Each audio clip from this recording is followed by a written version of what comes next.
আজ কিন্তু আমার অনেক দিনের একটা ইচ্ছে পূর্ণ হলো, কারণ অনেক দিন থেকেই আমি কিন্তু ভেবে রেখেছিলাম এই কেকটা বানাবো। তো এই কেকটা আমি কিন্তু কিছুদিন আগে দেখেছিলাম, আর সেক্ষেত্রে গ্যালারিতে সেভও করে নিয়েছিলাম, কিন্তু সময় আর সুযোগ দুটোই হচ্ছিল না, তাই কেকটা আর বানানোই হয়ে উঠছিল না। তো গতকাল ছিল মানে 10 আগস্ট আমার হাজব্যান্ডের জন্মদিন।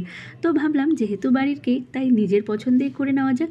আরেকটা কথা বলছি বন্ধুরা, আমার হাজব্যান্ড কিন্তু চা খেতে একদমই পছন্দ করে না, যদিও ওই যে বললাম এক্সপেরিমেন্ট, তাই ভাবলাম তার জন্মদিনেই কেকটা তৈরি করা যাক। তো কাল হাজব্যান্ডের জন্মদিন উপলক্ষে কিন্তু এই 1/2 পাউন্ডের একটা পাইনঅ্যাপল কেক আমি তৈরি করেছিলাম, আর সেটাতেই কিন্তু আমার পছন্দের এই ডেকোরেশনটা আমি করলাম। তো তোমরা কিন্তু অবশ্যই ভিডিওটা সম্পূর্ণ দেখো, আর শেষে কিন্তু জানিও তোমাদের কাছে আজকের এই ডেকোরেশনটা কেমন লাগলো। তো প্রথমে আমি কিন্তু কেকটাকে একদম ক্রাম কোট করে ফ্রিজে রেখে দিয়েছিলাম, আর সেখানে কিন্তু ফ্রিজে কেকটাকে আমি আধ ঘন্টার মতো সেট করে তারপর কিন্তু উপর থেকে চকলেট গানাশ ঢেলে এই যে চায়ের যে লুকটা সেটা আনার চেষ্টা করেছি। তো প্রথমে চকলেট গানাশটা দেওয়ার পর আমার কাছে কিন্তু চায়ের যে রঙটা সেটা একটু বেশি কালচে গাঢ় মনে হচ্ছিল, তাই আমি কিন্তু এখানে আবারও একটু হোয়াইট ক্রিম মিক্স করে সেই চায়ের রঙটাকে আনার চেষ্টা করেছি। তো এইভাবে কিন্তু উপরের ডিজাইনটাকে আমি কমপ্লিট করে নিয়েছি। এখন কিন্তু পাশে একটু বেশি করে ক্রিমটা দিতে হবে বন্ধুরা, কারণ কাপের যে ডিজাইনটা সেটাকেও কিন্তু আমার আনতে হবে।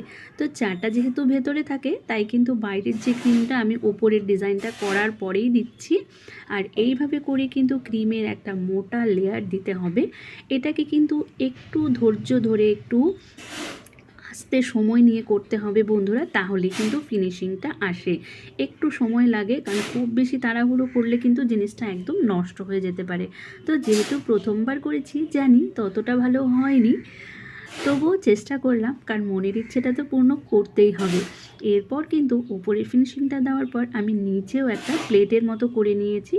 আরেকটা জিনিস বন্ধুরা, এই কেকটা কিন্তু অবশ্যই একটা স্কোয়ার শেপ মানে বেসে না রেখে একটা রাউন্ড বেসেই রাখতে হতো, কিন্তু আমার কাছে ছিল না, তাই কিন্তু আমি এই বেসটার উপরে একটা ছোট্ট প্লেটের মতো বানিয়ে নিয়েছি হোয়াইট ক্রিম দিয়ে। এইবারে আমি কিছু টপার, যেগুলো আমি এখানে লিখবো আই লাভ চায়, সেটা কিন্তু আমি পুরোটাই চকলেট দিয়ে বানিয়ে নিয়েছিলাম। তো চকলেট দিয়ে কিন্তু চকলেট মোল্ডের মধ্যে কিন্তু আমি এই ডিজাইনটাকে ক্রিয়েট করে আগে থেকে রেখে দিয়েছিলাম, সেটা আর তোমাদের সঙ্গে শেয়ার করলাম না, না হলে ভিডিওটা অনেকটাই বড় হয়ে যাবে আর তোমরা হয়ে যাবে বোর।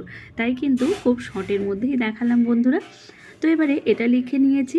আর তোমাদের বাড়িতে যদি কেউ চা লাভার থাকে, যে চা খেতে ভালোবাসে, বাবা মা শ্বশুর শাশুড়ি হাজবেন্ড যেই হোক না কেন, তোমরা কিন্তু তাদের স্পেশাল দিনে তাদের জন্য এরকম ধরনের কেক বানাতে পারো।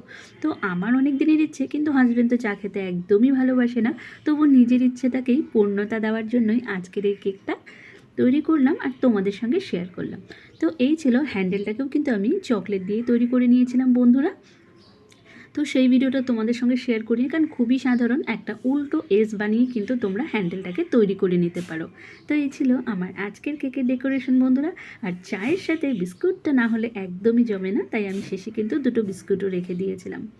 তো আজকের এই কেকের ডেকোরেশন তোমাদের কাছে কেমন লাগলো অবশ্যই কিন্তু জানিও। যদি ভালো লাগে তাহলে লাইক শেয়ার সাবস্ক্রাইব করে পাশে থাকার অনুরোধ রইল। আবারও কিন্তু পরবর্তী অন্য নতুন নতুন ভিডিও নিয়ে তোমাদের সামনে হাজির হব বন্ধুরা। ততক্ষণ পর্যন্ত তোমরা কিন্তু আমার পাশে থেকো, সাথে থেকো, আর যারা পাশে আছো তাদেরকে কিন্তু অসংখ্য অসংখ্য ধন্যবাদ।